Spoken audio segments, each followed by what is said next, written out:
Hello, and thank you for joining the Organic Educational Conference as part of the 2021 Virtual Southeast Regional Fruit and Vegetable Conference. I'm Timothy Coolong, Professor of Horticulture with the University of Georgia, and I will be the moderator and the presenter for this presentation. Our first few things to get out of the way before we start. Pesticide CEU and CCA credits are available for most presentations offered during the live Southeast Regional Conference. Please check the Pesticide CEU guide for a list of approved presentations and participating states.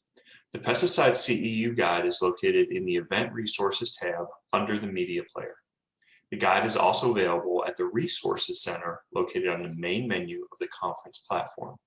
Please note, pesticide credits will only be available for registered attendees and only available during the live conference. Credits will not be available for on-demand viewing later. There's a simple three-step process to receive CEU and CCA credits. First, go to the audience chat box located on the left side of your screen. Type your first name, last name, and the states for which you're requesting credits. Again, go to the audience chat box located on the left side of your screen and type your first name, last name, and the states for which you are requesting credits. You will need to do this for every presentation in order to request CEU credits.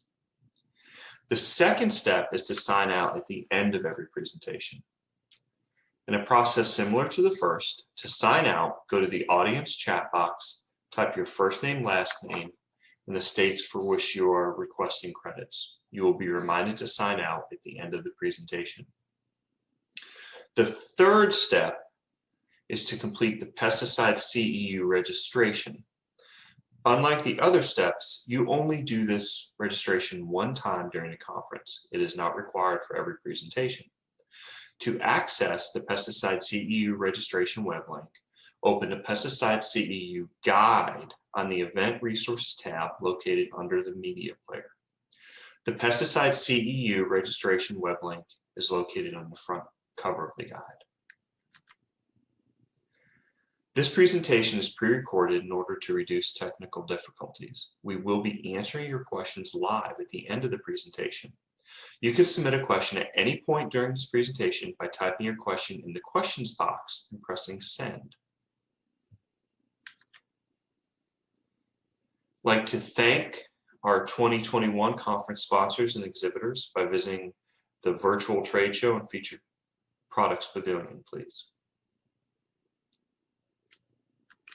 And lastly, don't forget to join us every morning for coffee chats and each evening for networking. Please check out the conference agenda for details. Now, I'm going to introduce myself again. I'm Timothy Coolong, professor at the University of Georgia, and I'd like to present on organic indeterminate tomato varieties for high tunnels. This is some organic work that we did last spring in 2020, looking at about a dozen or so organic hybrid indeterminate types, specifically developed for high tunnels or greenhouse applications by Johnny C. And so I'm going to talk about how some of those varieties did. Some of them may be older to you, some may be new, but I thought this information may be helpful to some of our attendees. So with that, I'll get started. So a little bit about the trial overview. In spring 2020, we started this. Johnny Seed supplied all the varieties. There were 12 indeterminate varieties. They were all hybrids. However, about half to 2/3 of these varieties very much look like heirloom open pollinated types. They're pretty interesting in the sense that they've got the disease package that a hybrid normally has and the growth characteristics of a hybrid, but they look and taste more like an heirloom. A lot of these varieties were developed over in Europe for the greenhouse industry. Some of them were developed here by Johnny's.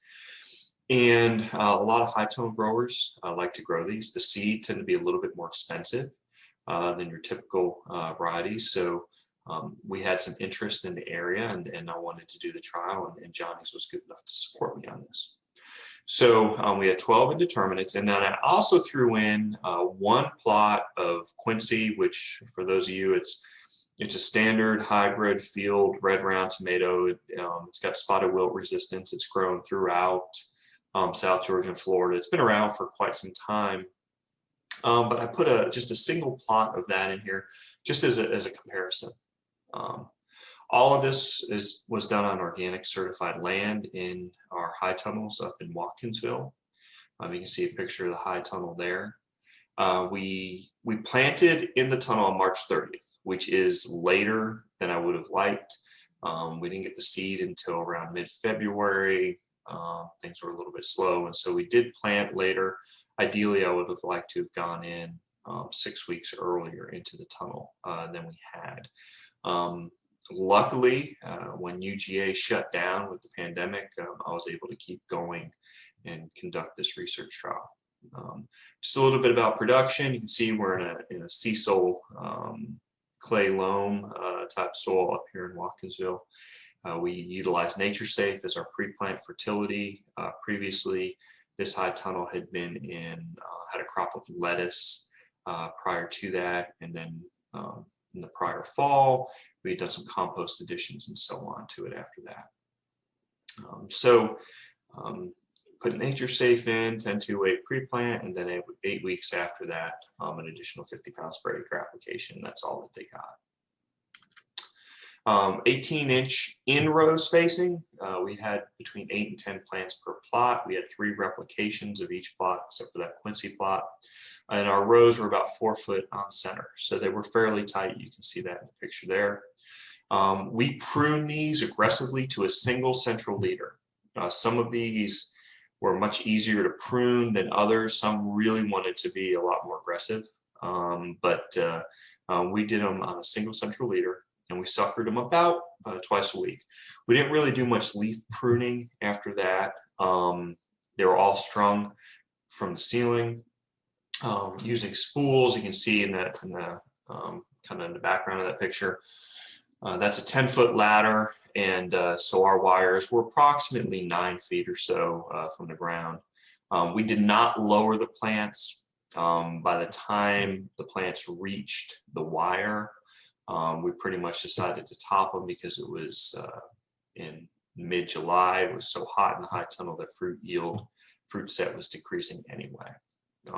We harvested starting June 19th through July 28th. Again, I would have preferred to have gone in earlier, but we were not able to. In mid-June, we put shade cloth on the high tunnel to cool it down. So this is a list of the varieties we had. You can see this is just a picture of after harvest. We had a lot of different types. You can see some pineapple, some red round, some pink tomatoes in there. So this is the list. We had a Marvori, which is a yellow or ivory colored tomato. Coralina, which is an oxheart type. Mar Noir, which is kind of a purple copper-ish color. Marnero is more purple, like a Cherokee purple. Both the Mar Noir and Marnero are fairly similar. Mar Bruni has a very similar shape to those as well, except it's more of a coppery chocolatey color. The Mar Noir, Marnero, and Mar Brunis are all quite similar, but slight differences in shade of color. Then we had Mar Gold, which is a pineapple type, kind of like a Mr. Stripey type tomato.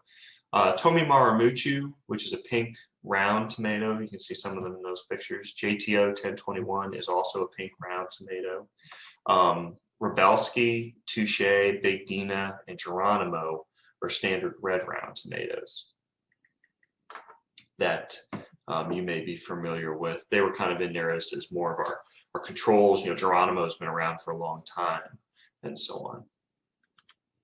So total yield, I did this slide reflecting some of the different colors. I see the Marvori column is a little bit harder because it's more of a pale yellow ivory. But this is total yield. You can see that there weren't too many differences in the top part. Tomi Maramuchu, Mar Noir, Marvori, Rebelski all had significantly higher yield than other varieties.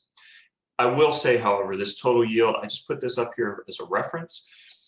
It does not tell at all the whole story of this, because there's a lot of differences between these varieties. And while yield is important, I think that the quality and flavor characteristics and appearance is much more important to individuals growing these varieties, unless maybe you're growing a red round type.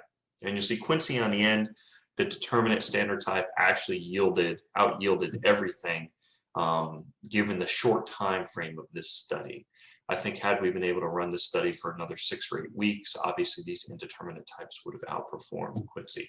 But I just put that in there as a point of interest for some growers, and I'll come back to that later. All of this information is available in a complete report. If any of the participants would like to contact me directly, I've got that available and be more than happy to email it to you. So Tomimaru Muchu, which is a pink tomato, it was a high yielder in ours. And one of the things, if you look at the tomato in this picture, this was probably the second harvest.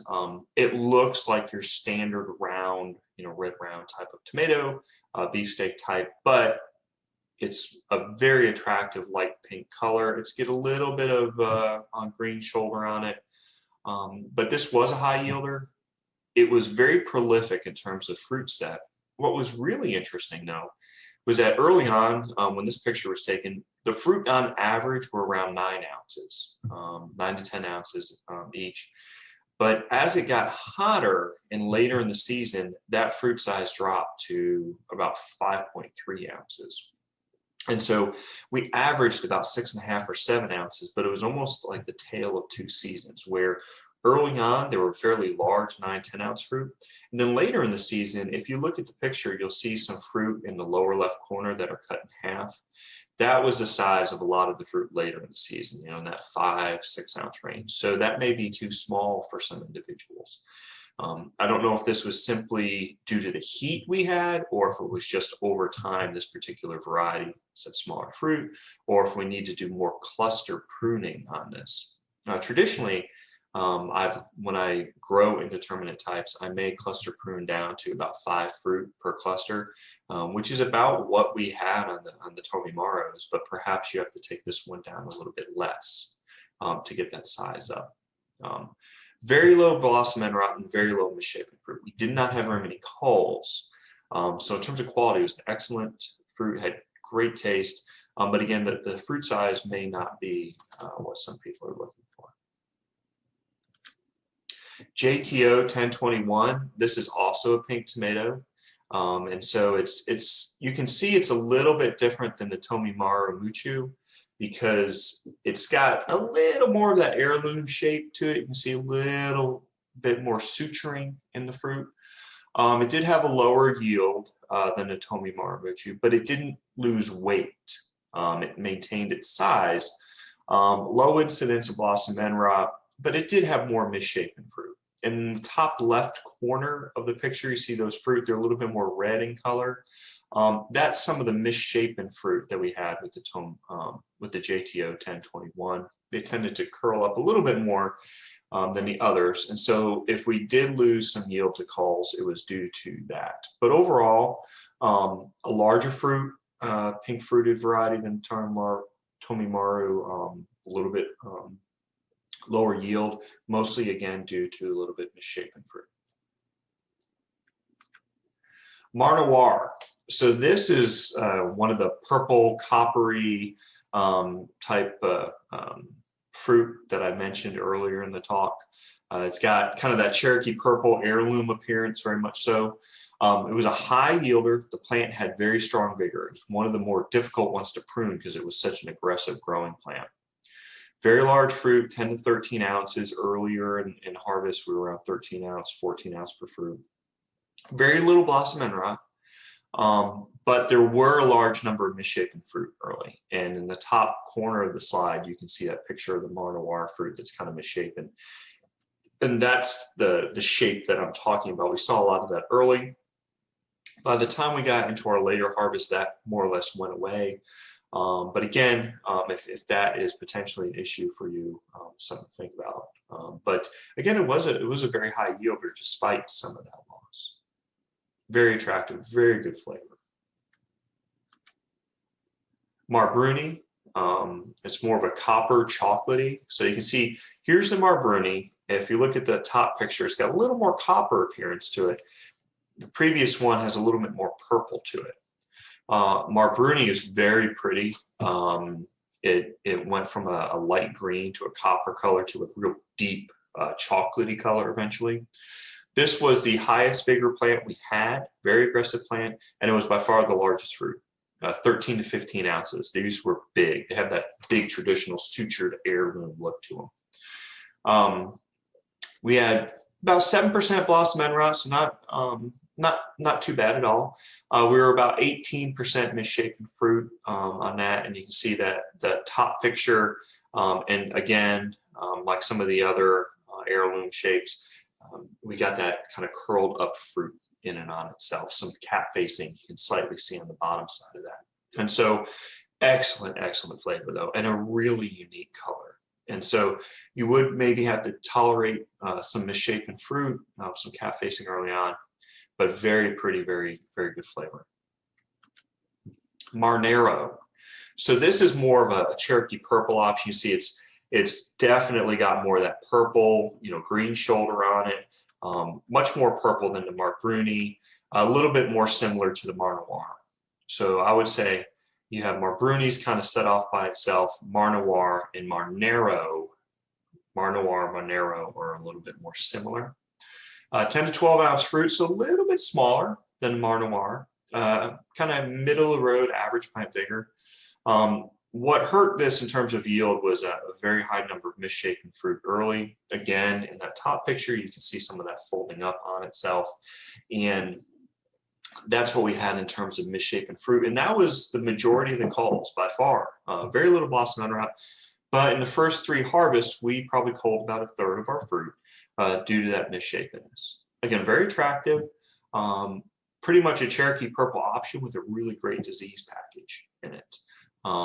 But again, you will have some misshapen fruit. Margold. This one is kind of a Mr. Stripey. It's called a pineapple type. Very good flavor. You see how solid when we slice through that. There's a lot of meat in this tomato. Very pretty. You'll see that fairly large fruit, 10 to 13 ounce, very vigorous plant. We did have a high number of culls in the first 6 harvests due to misshapen fruit. And again, you can see those pictures up top where the fruit is folded over. Did not have really any blossom end rot, but if we did lose fruit, it was due to that misshapenness. But again, a very attractive, very great flavor. They did get very soft quickly. If you waited for these, in that top picture you see to develop those kind of red stripes on them, they start off. You'll see in the main picture in the top left corner, you'll see it's kind of a yellowish green. So they start off yellowish green, and then they move to kind of they get those red stripes over time. And if you wait for them to get all of those red stripes fully developed, they're so soft. They basically in the harvest bucket, they will start splitting and so on. And so you've got to harvest them a little bit earlier than when they develop those stripes, unless you're just growing this for home and it doesn't need to hold for more than a couple of days. Marvori, this one's kind of a little bit different one. This is a pale yellow ivory type. You can see that picture of it there. It's a very faint yellow, and it looks almost more ivory over time as it sits on the plant. It's very acidic. Actually, it had a real tart flavor to it. Like the Tomi Maramuchu, we started off around 10 to probably 12 ounces on some of the first one. And then that did drop during the season. It dropped down to about 6 ounces later in the season. And the color did get better over time. Like I said, it started off more like an off yellow color, but it got this kind of attractive white ivory color to it later. You see on the picture there, very small blossom scar to it. Not a, these were actually very productive plants. But I did notice that if you let that color develop completely, that they also did get quite soft. Coralina, it's an oxheart type. Very large fruit set early on. You can see that picture. I talked about cluster pruning earlier, but Coralina, you see how many fruit it had on these massive clusters. Around 9 to 10 ounces per fruit. One thing that stood out with this variety, it was unique in that it's oxheart. It's a very fleshy fruit, but very high incidence of blossom end rot. We lost 27% of our fruit to blossom end rot. And, these plants were 4 feet away from other plants where we lost maybe 4% to blossom end rot. So, our irrigation management, I think, was pretty spot on. We had plenty of calcium in the soil and so on. I think this one is a little bit more susceptible to that because it really jumped out in that way. But for an oxheart type, it was quite prolific. And then in terms of the red rounds, Big Dina, it's been around for a while. I like this one because it was a pretty compact plant. It came on about 10 days later than a lot of these other ones. It was about 10 days, 2 weeks later than the Coralina. Very few blossom end rot. It's your standard beefsteak type. We had very, very few culls early on. Later in harvest, we did have some culls. But early on, it was great. 12 to 14 ounce fruit. You can see a picture of the plant there on the outside row. It's a very compact plant. And you can see one of the things I liked about it was how even it set those clusters. And you can see early on, the bottom cluster, I probably let it get about 4 fruit early on, then let it get to between 5 and 6 fruit. And then you see later on we're typically around 4 fruit per cluster. But I liked it because it was a little bit more compact, easier to work with. But one of the negatives is it was a little bit later. If you're going in a high tunnel to have early production, maybe that could be an issue. But it was, as you can see, the very attractive red round fruit. So I threw this in just to briefly discuss the role of an indeterminate in a high tunnel. And so Quincy, you can see it's a standard red round type. It's a field type. You can see it was just set off to the side. We just had one plot of it, so we didn't do any statistics or anything. But given when we planted in the short season, it actually worked pretty well. And so that's something to think about. I know that if you're going to grow in a high tunnel, especially if you're an organic farmer, maybe you have a totally different market, and that's great. Maybe a restaurant or people that expect an heirloom type from you. But if you're just selling a red round type and you use your tunnel for a fairly narrow window, in terms of labor and fruit set and everything, Quincy, we just staked it and let it rip kind of, and we had very good yields. And so it's something to think about. Maybe if you are not going to grow for an extended season in a high tunnel and your market is not an heirloom type, some of these more determinate types may fit for you. Maybe you're only going to go in the high tunnel from January to May, when your field stuff starts coming on and you just want a fairly narrow window to get a jump on the market. Then instead of spending all this time and effort on a large indeterminate type, you might consider some of these small determinate field types. Now, again, the majority of what we looked at were hybrid heirloom, hybrid types that had an heirloom look to them. And so this is certainly outside of that window. But I did just want to point out that given the short production season, it yielded pretty well. So some conclusions. I do think to take advantage of the yield potential of these plants, we did need to be in the ground a little earlier. Our yields would be higher, but I will say that these were incredibly disease tolerant. We didn't have any foliar diseases in there. I didn't spray these at all. We lost one plant to southern blight in July, and that was pretty much after we got most of our yield off. Other than that, These stayed very, very clean. The misshapen fruit, some of these varieties early could have been an issue. We did not use bumblebees, but during that time of year, our sidewalls were open quite a bit, and we never really got below the 50s at night. We had a few nights here and there, but I don't necessarily think it was a pure pollination issue or anything. But a lot of times these very large fruit, you will see some of that misshapenness in there. But again, a lot of these varieties have excellent flavor, great appearance. I would encourage you to try them. I know the seed may be kind of expensive, but they did quite well for us. If you would like, I do have the full report available. Just shoot me an email, tcoolong@uga.edu. Happy to provide it for you. And I would just like to say thanks to Johnny Seeds, Blake Paxton, and Luke Donahue for the seed and input on these. It's very nice to work with the seed company. They can give me information on what growers in other parts of the country are really into, and we can try that here. So I just want to say thank you for that.